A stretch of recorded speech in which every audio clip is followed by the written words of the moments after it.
প্রিয় দর্শক, আসসালামু আলাইকুম। ৯ মাস ধরে মা অনুভব করে সন্তানের অস্তিত্ব, আর বাবা অনুভব করে সেই অস্তিত্বের দায়িত্ব সারাটা জীবন।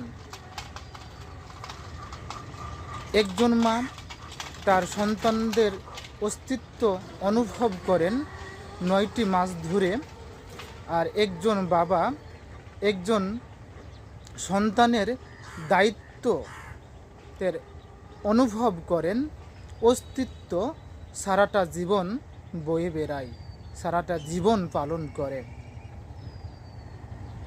মা ধরে রাখে ৯ মাস সন্তানের পেটে, আর বাবা সারাটা জীবন কাঁধে করে সেই সন্তানকে লালন পালন করে নিয়ে বেড়ায়।